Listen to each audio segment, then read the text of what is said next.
Hey man, this is actually my place. Well, me and my family have lived here for generations.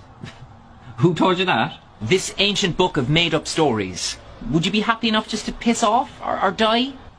No. Alright, calm down. God, you're so confrontational. Plan B, let's share. How could that possibly work? I get the house, you get the shed?